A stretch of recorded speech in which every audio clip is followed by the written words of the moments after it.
In the mid-1960s, 45 cars were sent to a scrapyard south of Detroit, where they were burned and crushed.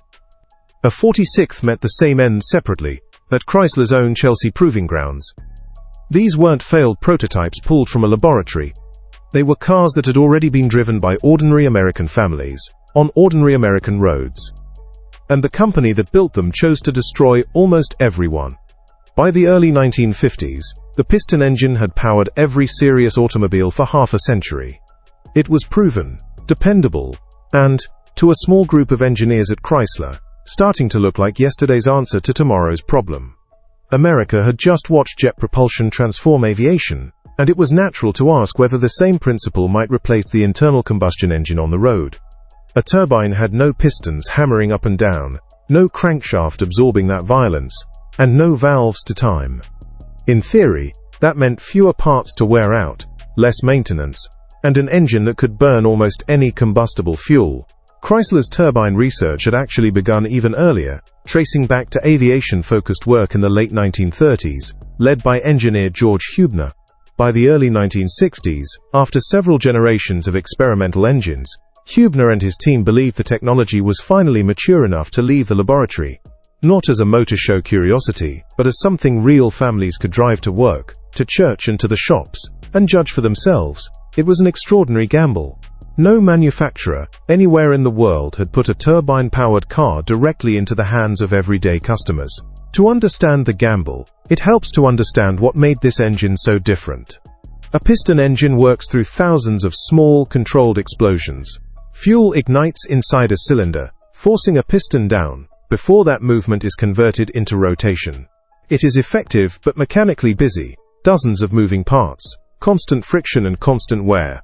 A turbine works on a different principle entirely. Air is drawn in and compressed, fuel is added and burned continuously rather than in bursts, and the resulting stream of expanding hot gas spins a turbine wheel at extraordinary speed.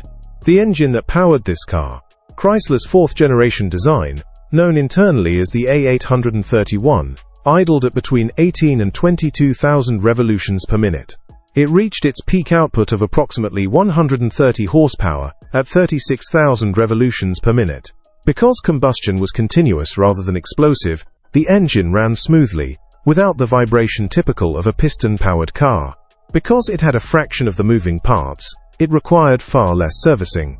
And because it wasn't particularly fussy about ignition timing, it could run on diesel, kerosene, or almost anything else that would burn. A claim Chrysler enjoyed demonstrating with fuels as unlikely as perfume and tequila. On paper, this looked like the piston engine's natural successor. Chrysler didn't merely want to prove that the turbine worked on a test bench. It wanted to discover what would happen when it left the controlled environment of the proving ground and entered everyday American life. Between October 1963 and January 1966, the company loaned 50 of these turbine-powered coupes to 203 drivers across more than 100 American cities. Their hand-built Italian bodies were finished in a distinctive color known as turbine bronze. Each participant kept a car for approximately 3 months, at no cost and with no obligation to buy. Collectively, the cars covered more than 1 million miles of ordinary use, commutes, errands, family journeys, winter mornings and summer traffic. The reaction was, by most accounts, genuinely enthusiastic. Drivers described an engine that was remarkably quiet and smooth compared with anything else they had owned. The car's futuristic whine during startup attracted crowds outside driveways and petrol stations. For the families involved, it briefly transformed them into local celebrities. But an experiment conducted at this scale doesn't only generate goodwill. It generates data. And the data told a more complicated story than the excitement surrounding the cars suggested. The turbine's advantages were real. It could run on multiple fuels, it needed no conventional oil changes or spark plugs, and it required no antifreeze. It also started reliably in bitterly cold weather. But its weaknesses were equally real, and much harder to design around. Throttle response was sluggish. The turbine needed time to spin before power arrived, making the car feel hesitant in everyday traffic. Accelerating from a standstill to 60 miles per hour took approximately 12 seconds, which was unremarkable even by the standards of 1964. Fuel economy during stop-and-start city driving The exact conditions faced by most American commuters was poor. The engine performed better while cruising steadily on the open road, but struggled to deliver the economy buyers expected during normal daily use. The turbine was also expensive to manufacture. Its heat-resistant internal components required exotic and costly alloys that a mass-produced piston engine simply didn't need. As the decade progressed, tightening nitrogen oxide emissions requirements presented another expensive engineering obstacle. None of these problems was necessarily fatal in isolation. Together, however, they made the turbine a remarkable engineering answer to a question the American market wasn't truly asking. Buyers wanted lower running costs during everyday driving, not an exceptionally smooth and distinctive cruiser that struggled with the conditions most motorists experienced every day.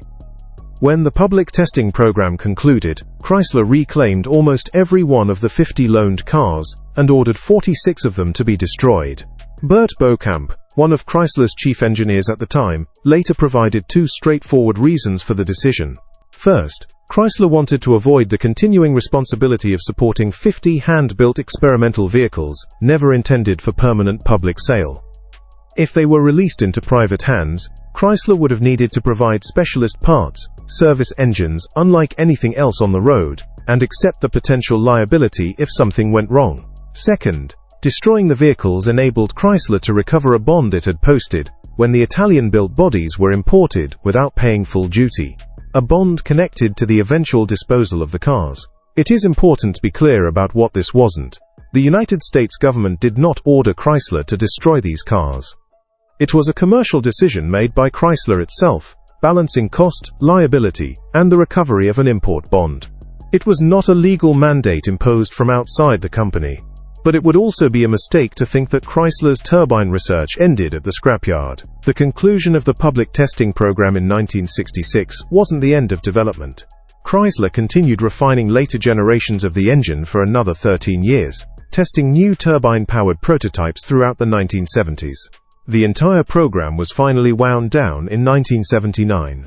Fuel economy and emissions difficulties remained unresolved, while the decision to abandon turbine development also became connected to conditions attached to the federal loan guarantee Chrysler received that year. 9 of the original 55 Chrysler turbine cars survived the destruction. Chrysler retained 2 for itself. Several others were sent to museums across the United States, where they remain on public display.